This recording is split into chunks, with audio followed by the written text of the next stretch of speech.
that would be why we would do a test. Awesome. Thank you.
All right. Yeah, that's right. Put your hands together. And we're happy that you're here with us today, whether you're joining us online or you're joining us here on the campus. We just want to say good morning to all, and we welcome you wherever you're joining us. Every day is a day for transformation, spiritual deepening, and heart connection, no matter what's going on. And every day we learn and practice something important that can make a difference. We love that you're here with us today, and we want to invite you to look for love in a divided world. So join me for today's celebration by putting your hands together for the CSL Dallas music team.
Good morning, everyone. Good morning.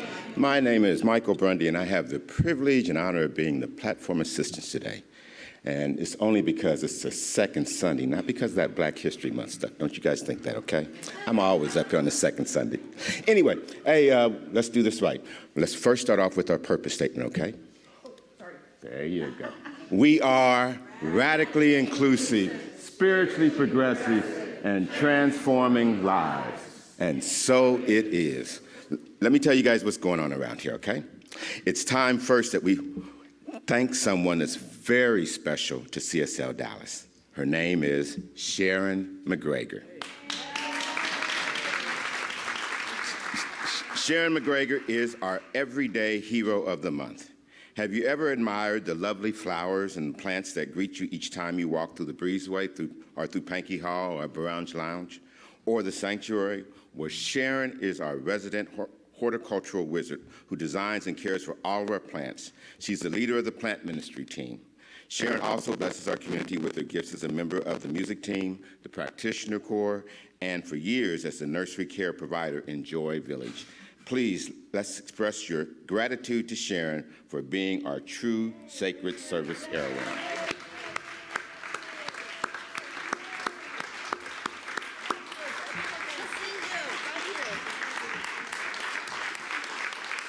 Take your bow. She's always back in the nursery, taking care of Aria and all the other lovely little ones, right? So thank you so much, Sharon. We're so grateful for you. Thank you. Yay. Hey. When you get a chance, make sure you congratulate our heroine, okay? Hey, what prevents you from experiencing more joy in your life? Well, 1 week from now, Reverend Dr. Patrick Harbula will be helping us to uncover the answers to this question, beginning with a powerful talk during our Sunday celebration titled Non-Attachment, the Real Secret to Manifestation and Deep Inner Peace. He'll speak to some reasons why we feel disconnected from true happiness. After his talk, make sure that you attend the Joy Factor workshop where he will take you on a deeper dive to uncover some of the beliefs you may be holding on to that prevent you from experiencing this deeper feeling of joy. Complete with exercises, conversation, and tools that you can take with you, this is sure to give you a new outlook on the way you view joy and deep inner peace. And don't forget the baked potato luncheon that's catered by our Joy Village. So make sure that you attend, okay? Now, once a year, our whole community is invited to listen and learn about the state of CSL Dallas. How far have we come, where we are today, and the bright future we are emerging to. Now, unlike other State of the Unions, there'll be very little heckling at our State of the Union, okay? But at our annual meeting, what we will include is a potluck in Pankey Hall. So please bring your favorite dish. Along with a little business and elections, we'll share Sacred Service Awards to honor our beloved volunteers who went above and beyond in 2022. Now, are you a parent who loves learning new ways to help your children grow? Or maybe you're seeking a circle of like-minded families. Well, starting Monday, February 27th, Joy Village Coordinator Stephanie Ward is leading a family-friendly book club for parents to explore the book Thrivers by Michelle Borba. This evening includes a community potluck dinner, book discussions for parents, and crafts and spiritual lessons for the kids. So sign up today on our events page where you'll also find a link to buy the book. We love staying in touch with you, so follow us on your favorite social media sites, subscribe to our YouTube channel, or leave a Google review. If you aren't getting your emails, make sure you check your junk or your spam folder. And if you're new to CSL Dallas, welcome. Hey, you can fill out the Connect card from the chat online or on the welcome table in person to stay connected to all that's happening at CSL Dallas. And however you found us today, know that you are truly welcome here. And for a personal note, hey guys, it's a tough week because this week, I don't know what the number is, but it keeps going up and up over in Turkey and Syria. And last I heard, 28,000, 30-some thousand. That's a lot of lives. And sometimes I don't think we take time and pause and remember that's just not a statistic. Those are actual people and people that are connected people. I know because this time last Sunday, my mom made her transition, and that's a tough thing, but it was a good thing. Mom was in hospice for 2 weeks, which meant that everybody got a chance to get home, say their thank yous and goodbyes, et cetera, and she had what we all wished for, which was a soft landing. All of her grandchildren just happened to be in Vegas celebrating one of my nephew's 40th birthday at the time, and I was in Vegas also, but not for that kind of Vegas stuff. I was hanging out with the best possible people I could be hanging out with, which were two of my oldest and dearest friends, who we were also together when their mothers had passed. And we just happened to be talking about my mother at the same time as we got the word. So it couldn't be in a better place, and it couldn't happen a better way. And for all those of you who sent prayers, wishes, condolences, or whatever, thank you. I appreciate it, and just know that's how it is.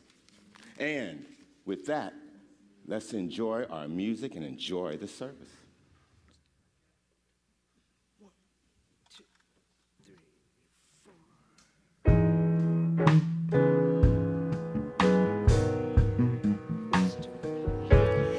In this moment, God is all there is.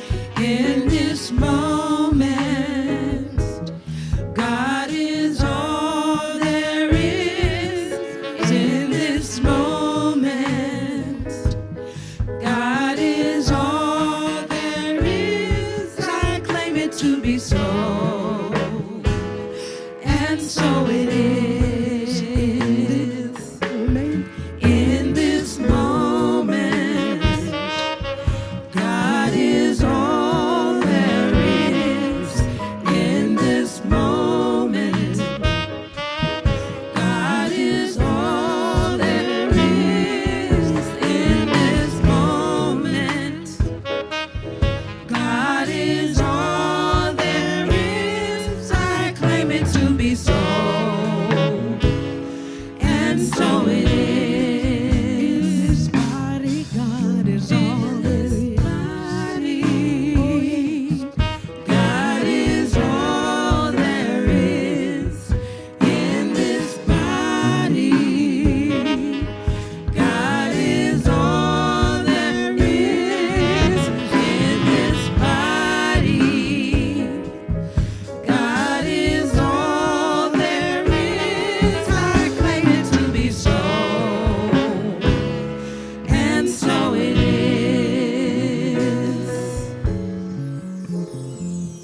I invite you to close your eyes, settle down in the space where you are, be it here in the celebration hall, in your homes, or on the campus somewhere, online, wherever you are. And let's jointly take this moment to relax, release, and be in this present moment, because that all there is this present moment.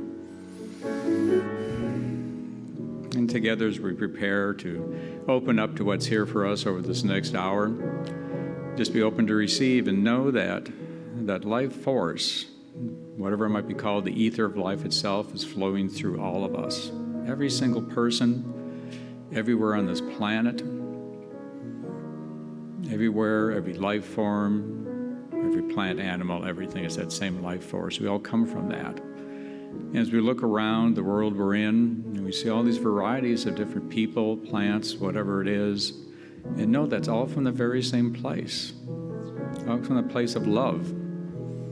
Just multiplicity, so many things, this huge buffet of life in every way, shape, and form, and yet it's just a buffet, it's a banquet to be taken of and enjoyed all the differences and variances, and just know that's all come from the same place. It's all based on love and energized by the exact same force of life itself. I invite you to claim this with me as so by saying, and so it is. Thank you that we're going to sing right here. I speak this word. I speak this truth. I speak my word for myself and for you. And I rejoice, for God is my voice. God is the source of my song. In this moment, God is all there is. In this moment, God is all there is. In this moment, God is all there is. I claim it to be so, and so it is.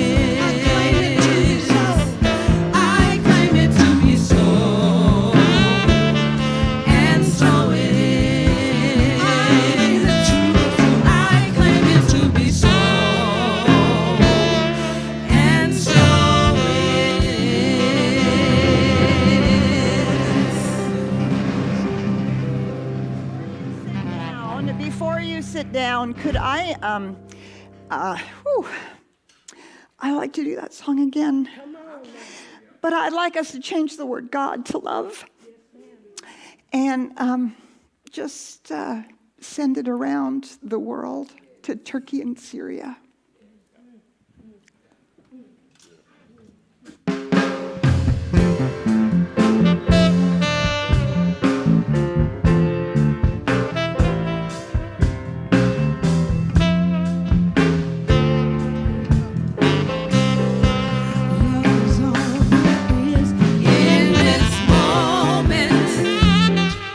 Love is all there is in this moment.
much. Whew. You know that, right? A prayer said out loud or a prayer sung is twice prayed. So thank you for joining with me in that prayer this morning.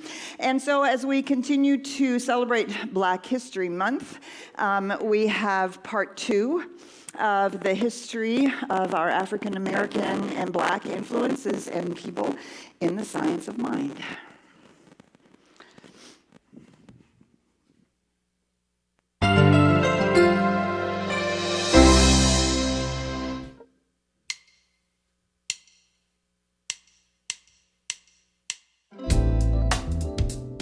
Here's a little-known Black history science of mind fact.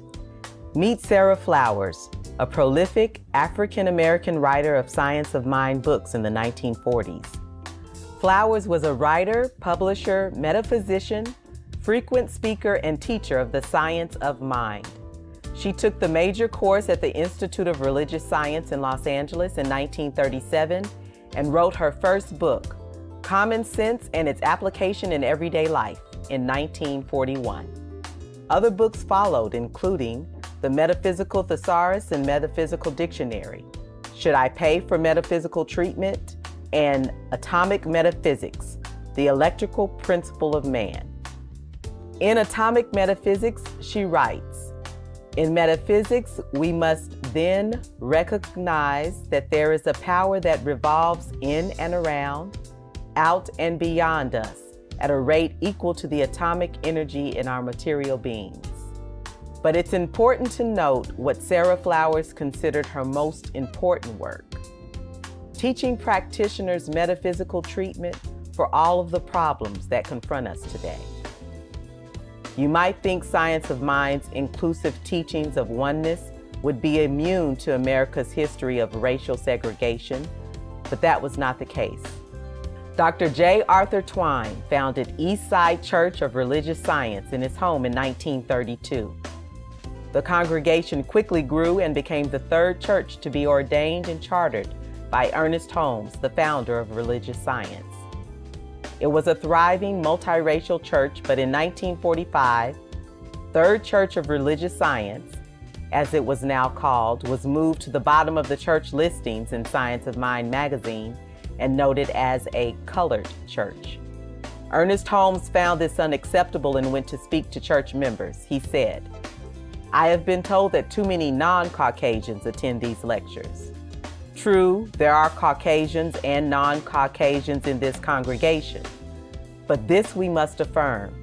We are all children of one living God, one God that permeates all without exception, one intelligence that governs all, and most important, every man and woman who abides in the universe is a significant entity in the one universal consciousness.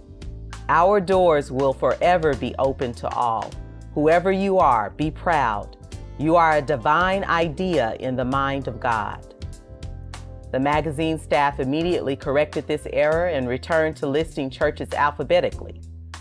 The following year, Dr. Twine made his transition, but the church remains strong today as Third Church Center for Spiritual Living.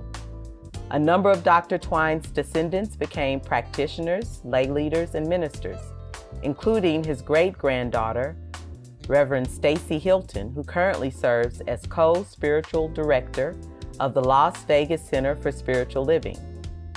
Dr. J. Arthur Twine and Sarah Flowers, Black evolutionaries in science of mind.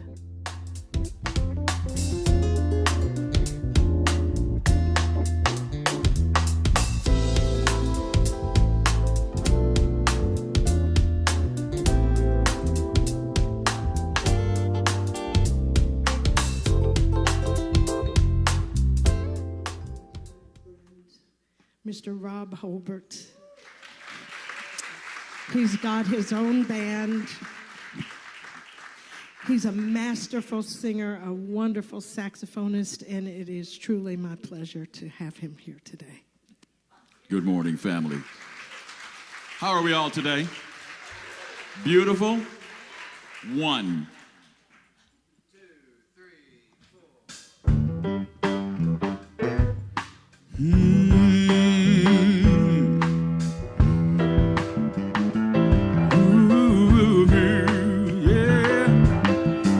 up, everybody. No more sleeping in bed. No more backwards thinking. Time for thinking ahead. The world has changed so very much from the way it used to be.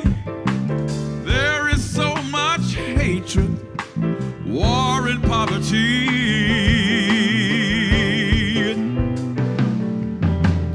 Wake up, all the teachers. Time to teach a new way. Time to teach the children to what you have to say. They're the ones who are coming up. The world is in their hands. When you teach the children, teach them the very best you can. Oh, sing, children. The world won't get no better. It won't get no better. You know what? If we just let it be. No, no, no, no, no, no, no. The world won't get. No better. You know what we gotta do? We gotta change it, friends. It's just you and me. Wake up. Wake up, all the doctors.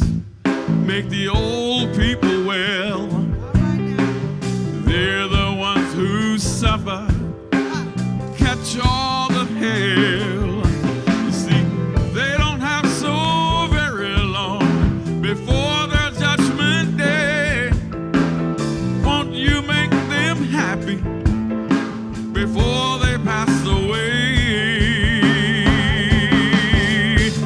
Oh, wake up all the builders. They gotta build a new land. I know they can do it if we all lend a hand. They're the ones who are building up if they put it in their mind. I know they can do it. They do it every time. Oh, sing, children. The world won't get no better. It won't get no better, y'all, if we just let it be. No, no, no, no, no, no, no, no. The world won't get no better. You gotta change it, yeah, you and me. We gotta change it, yeah. Change it. You need a little help, y'all. Need a little help, yeah. We can change it. We can change it, I yeah. know that we can change it. Yes, we can. Yes, we can. I know that we can change it if we can. I know we can change it. We can change it. We can change it. We can change it. We can change it. Can't do it alone. We can't do it alone. I need some help. Would you like to build it up one time? I know we can do it. Yes, we can. Yes, we can. I know that we can do it if we can. Yeah. We can. I know that we can do it. Yes, we can. I know that we can do it if we can. I know that we can do it if we can. I know that we can do it. Yes, we can. I know that we can do it. Yes, we can. I know that we can do it. Yes, we can. I know that we can do it. Yes, we can.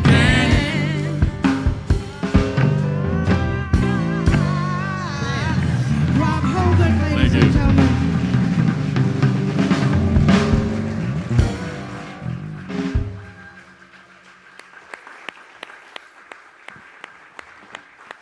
Thank you so much to Rob and to our house band. You can sit up there if you want, but you're also welcome to sit down on if you would like to. Thank you so much. I so appreciate it. And of course, I'm weepy. It's just ridiculous. Thank you so much. Wake up, everybody. Wake up. Wake up. So this month, as you know, we're talking about love and Black History Month, and our theme is to set an open table. We started to talk about that last week. And today, I chose for my topic, Love in a Divided World. And I spent all week going, what the heck was I thinking about? Oh my God. Do you know they say love is the answer? I have no idea what that means. I realized that this week. You know how many cliches there are about love? Do you know how many quotes there are about love? Holy moly. Yeah. And if you look up love in the pictures, in the images, you get all these fabulous love, and hearts and flowers, you know, Hallmark and Disney and all that good stuff. Oh, you get some fur babies in there and some kids in there, which is very cool. But yeah, love in a divided world. We've been talking about polarization, haven't we, now for quite a number of years. And yeah, and I thought, what do I really know about love? What would I say about that? How do you define it? What does it really mean? And as I asked myself that question, the image that came to my mind was my 2-year-old granddaughter running full tilt down the sidewalk into my arms, picking her up, looking into her eyes, and her squealing with delight. Ummy, ummy, ummy, ummy. Yeah. We may not know how to define love, but we all know how it feels, don't we? We have experienced it. We've experienced it with our partners and our children, our family and friends, our 4-legged and 2-legged companions. Yeah. So, and yet we use this word love in so many interesting ways. Not only do we talk about the love that we have for people in our lives, we talk about that we love activities. We love our work, or we love our hobbies. I love to go hiking, and I love to read. We love things like chocolate, sunsets, or maybe our perfect blanket and our perfect mattress, or lazy boy. There's so many things that we point to and we say, I love that, I love that, I love that. And we talk about loving ideas. We love ideas, we love the science of mind, or we love a certain way of looking at the world. We love our values and the things that we think important. We love those things that keep us safe, and we love those things that help us be comfortable. And I really got to thinking about that. I got to thinking about how many ways we use this term love and how many things we point to. And yeah, in considering this notion of love, it occurred to me, and maybe you would explore this a little bit with me. I don't ever think that it's loving the people that we love, humanity or our family or our children, that necessarily seems to cause the divisiveness. What seems to cause the divisiveness, to my way of thinking, is when we talk about the ideas that we love, or the values that we love, or the things that we love, or the activities that we love. I love hiking in the mountains. I do not love those people who drive around on ATVs and make a lot of noise. I don't love them because I love my solitude. But they love their ATVs. Right? Say it amen. You can say it out loud. It's okay. Do you see? Instantly. Instantly. I love my things. I love a sailboat because it's quiet. Remember that solitude thing? Not so crazy about motorboats. I bet there's somebody in this room who loves motorboats as much as I love sailboats. Yeah, thank you for the amen, right? We love our activities. I've been around people that love to watch television. I do not love to watch television. And yet other people love to watch their shows. I just as soon read a book. And do we not see and feel the instant divisiveness? That was really, I'm not sure I had ever really thought about that before this week. But I say I love my granddaughter, and every grandparent in this room says, right, we love our partners. And it's only loving the wrong person in somebody else's mind because of an idea they have about it, right? But if we simply say, I love the one I'm married to, yeah, or I love my child.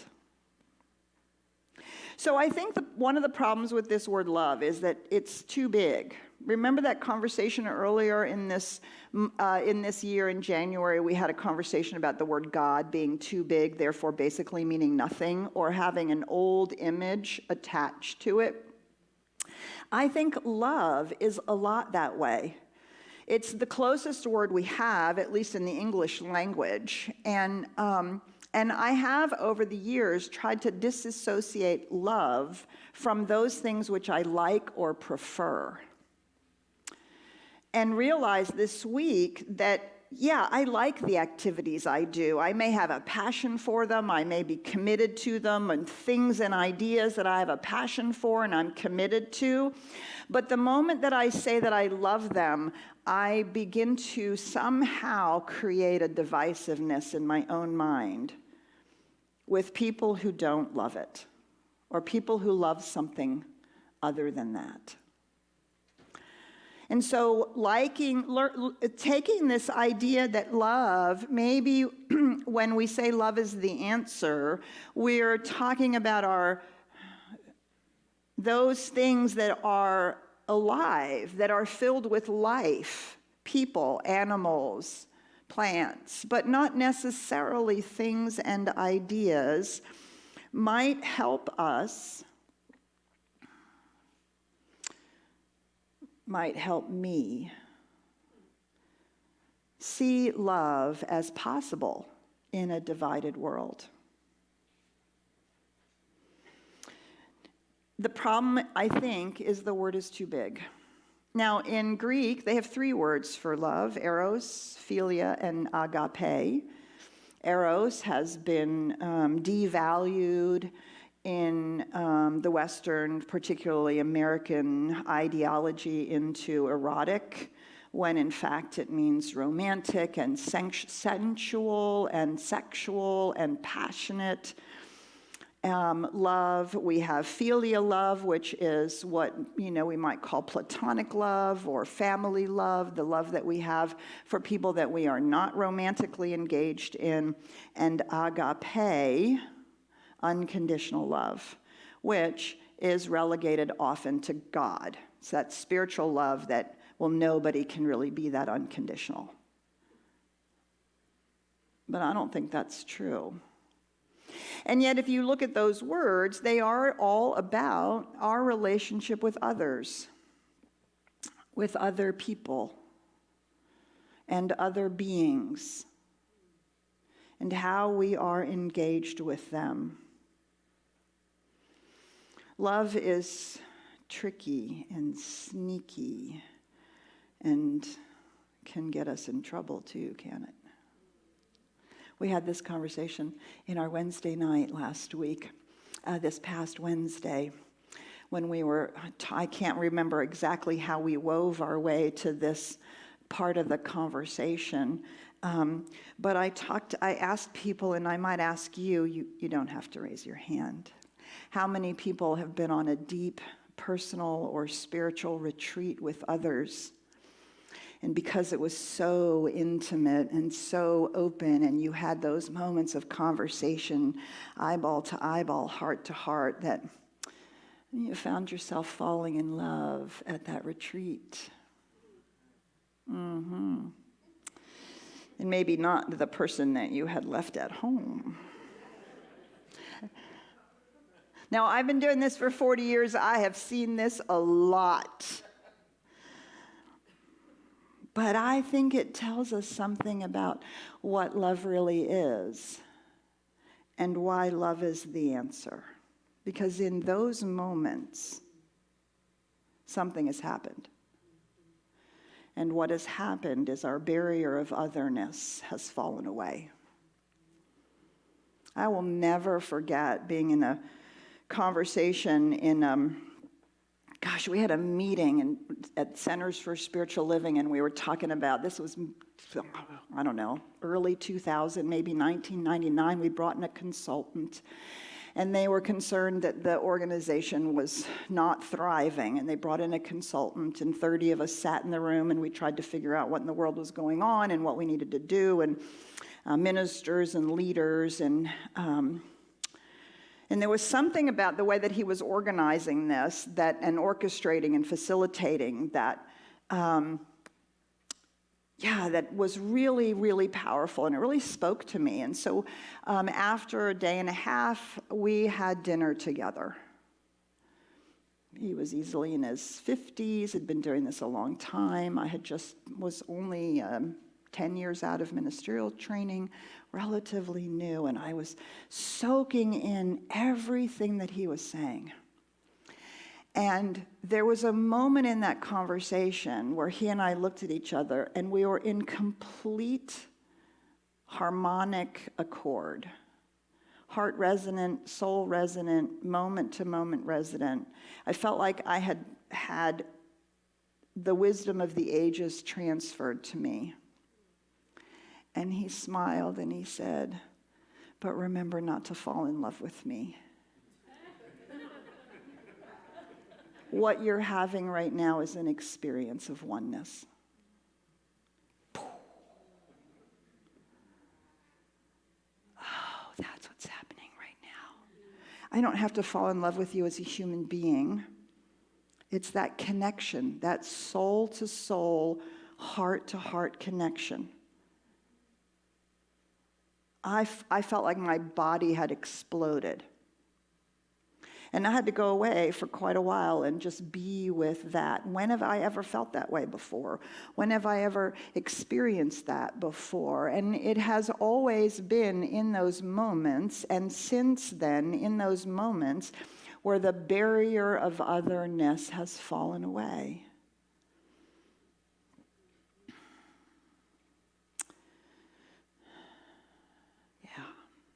And we do that when we invite people in, when we invite them to see us, and when we extend ourselves to see them. There's a oneness that reveals itself, a unity that reveals itself, and yet in the midst of all of that, I was completely aware that he was so different from me. A lifetime of experiences. And that was part of the magic.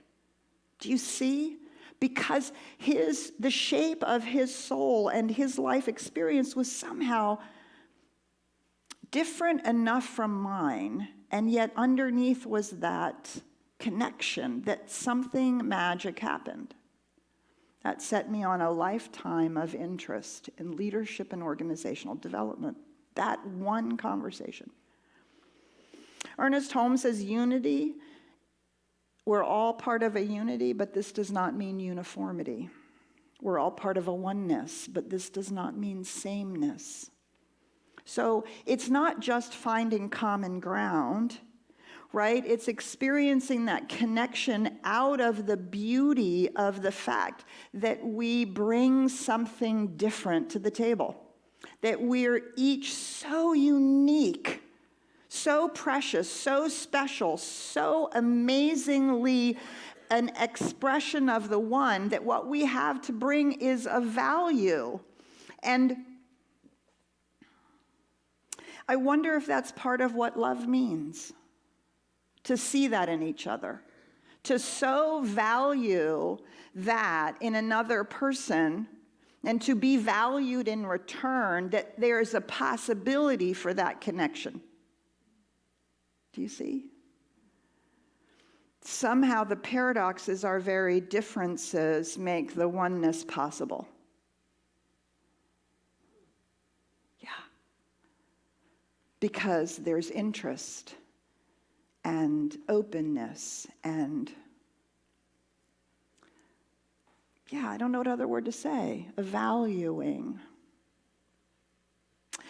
So there's lots of ways that we use the word love. We can say to love. Love is a verb. Love is a verb. That was a big thing in psychology over the last 20, 25 years. And one definition is this positive regard for another, to value them, to have a positive regard, to assume that they have something to say, something of value, something of worth, no matter really how different they might express or seem to be. It also, love as a verb also has this intentionality that we want the best for another, that we really see them, we see who they are, we see what they want, we see where they're going. Yeah. It applies to ourselves and others. First of all, do we have the same positive regard for ourselves that we want to have for others? Do we want the best for others in the same way that we want ourselves? Do we see ourselves as clearly and value ourselves as much as we might see or value another? I love all those definitions. I think they're great, and they work really well when I agree with your ideas. That is a whole lot harder to do, and I have opinions about what you think. And I don't agree with the way that you behave. And so I'm constantly adjudicating this deep love and this deep connection with the fact that I don't actually like what you're doing. Do you see? And so again, I'd like for us to tease apart like and love. We don't check our intelligence at the door when we decide that love is the answer. Everything isn't acceptable. It isn't, really. There are actions and behaviors that are not okay. And we should be okay with saying they're not okay. This does not mean we don't love. We can have fierce conversations. We can have tough love, which says no as much as it says yes. But it's still holding the personhood of that person in a different way. And I can find that very challenging. To separate the thing I dislike about what someone is doing or thinking or saying from the truth of who they are. Good enough, there are ancient spiritual truths and practices that can help us. The first one, many of you know, is the meditation that comes from Buddhism. I have had deep opportunities and healings in my own self around things that are happening, especially in the world, by using this meditation. Because do you see, this meditation takes us out of my human perspective and my human opinion, which I am allowed to have, and takes us into our spiritual truth. The meditation, may I be filled with loving kindness. May I be well. May I be peaceful and at ease. May I be happy. May you be filled with loving kindness. May you be well. May you be peaceful and at ease. May you be happy. May we be filled with loving kindness. may we be well. May we be peaceful and at ease. May we be happy. This is a relatively short version of the metta meditation. There are numbers, because it's so ancient, numbers of ways. If you look it up, it's also called the loving kindness meditation. Some of them have a longer, paragraph, which I find very hard to remember. This happens to be also the words that Karen Drucker uses in her song, The Loving Kindness, and so I can even hear it being played, which helps me remember it. But do you know, I can take somebody who I feel is destroying our planet or being destructive to our nation or behaving in a way that is dangerous and damaging to human beings. And when I do this meditation around that person or that system, I realize that I actually want that person to have this experience. And you know why? Because I think they'll be less destructive. And I begin to see under, maybe to some cause that might be happening.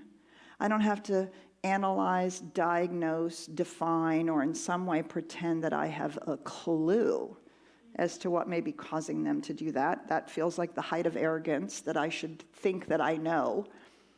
But I know we behave poorly because we're not in alignment with love. That's what I know. And I know that every person wants that. And this meditation has helped me over years of using this meditation when I don't want to believe that love is the answer, because I have confused it with accepting what someone is doing. This allows me to have a positive regard and truly to say, yes, may you be peaceful and at ease. May you be happy. Because when we are that, we are actually more in alignment with truth and with spirit. Yeah. Do you see, we're raising ourselves out of the human constructs and into some spiritual soul-to-soul, heart-to-heart vision. Because ultimately we can have our own opinions, but they are actually only our own opinions. And when a lot of diverse opinions come to the table and it coalesces around something, then magic happens. Magic happens. But we have to make space for that.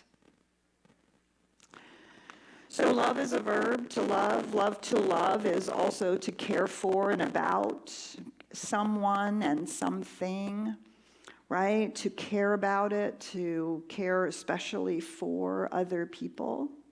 But that can also be a slippery slope, can't it? Our love can become an addiction, can become codependence. Our love can become protection and guarded, and we don't allow it in or out. So can we love and care for someone and in a way that lifts them up and allows them to be who they are and invites them into their greater yet to be, and not do for someone what they can do for themselves, or to require them to be like us? My son has taught me this lesson.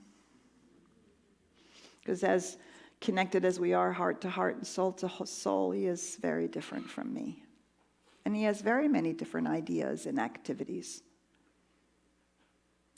Can we care about someone who is that different from us? And then besides to do love, to love, there's also to be love. What does it mean to be love? But to bring that benevolent presence into every space. To hold that I want you to be happy, that we want this other person or group of people that maybe we have opinions about to be happy, to be at ease, to be a space for each other, but also a safe container. I think that our furry friends, our four-legged friends, are the ones who teach us this the most. They're just a presence, aren't they? They create a safe container So the last thing I would say about this here is that I find it a paradox in myself and others, is that some of us are really good at loving humanity, but not so good at loving the obnoxious neighbor next door, or the drunk uncle, or whomever it is. Others of us are really good at loving our close circle and those who are very much like us, but we're not so good at loving humanity because they're making a mess. And all those people over there, whoever those people are the villains.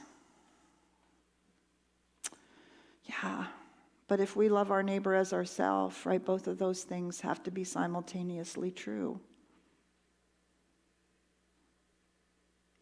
I think this is the paradox of exclusion, that we either exclude everybody except for our close people, or we exclude those people that are closest to us, because they push our buttons the most, don't they?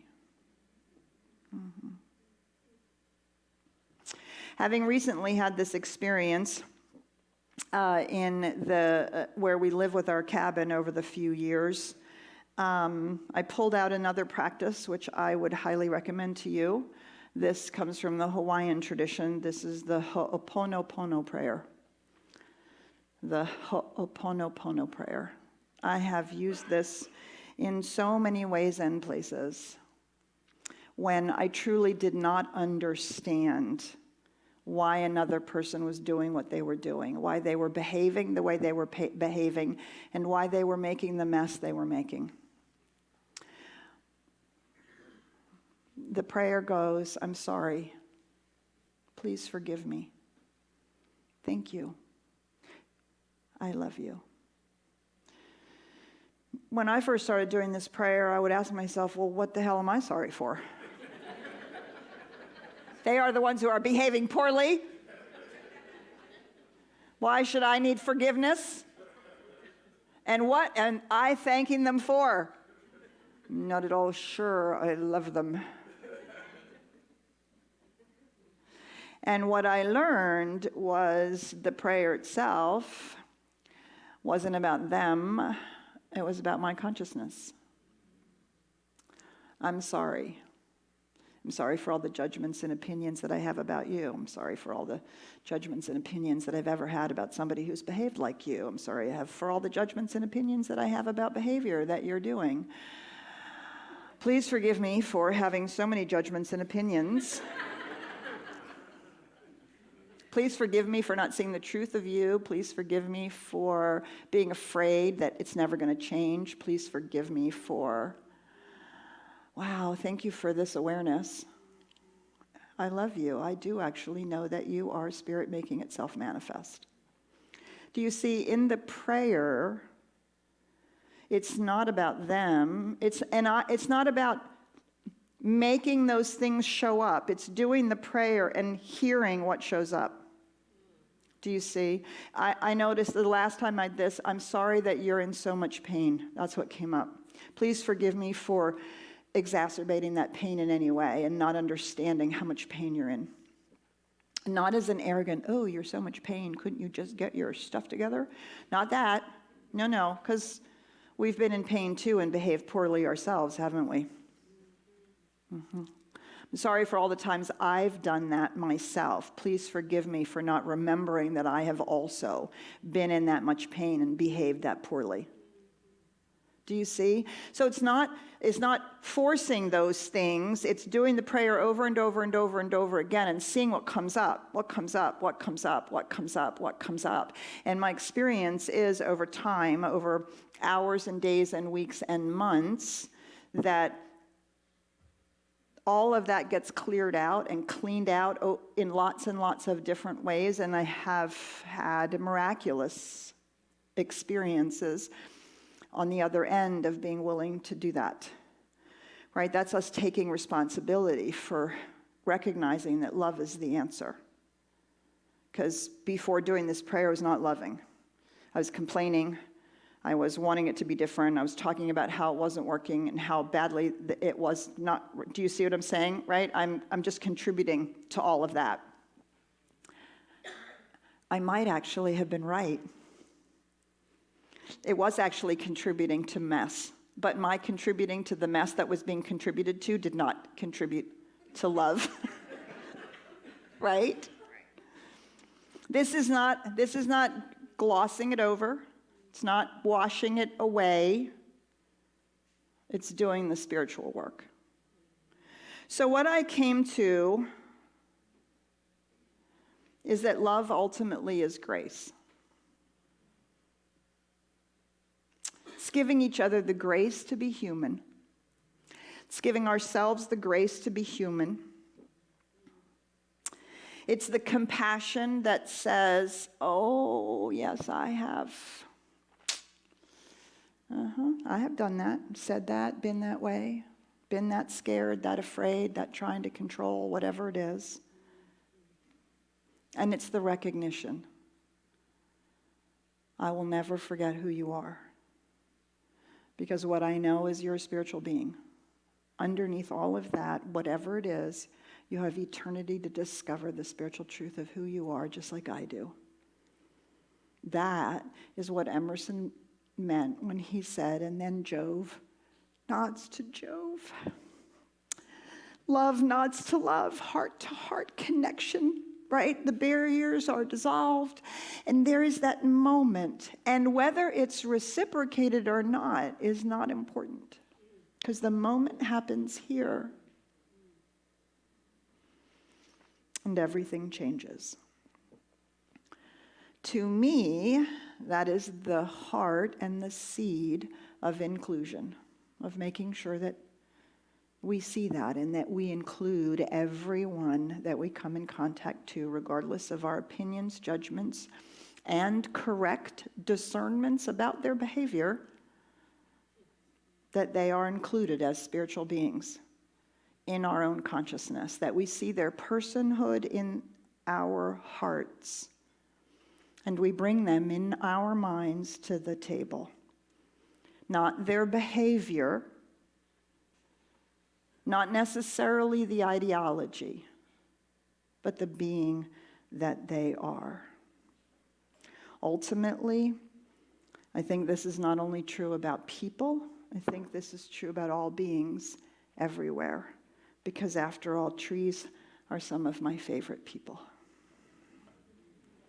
Thank you.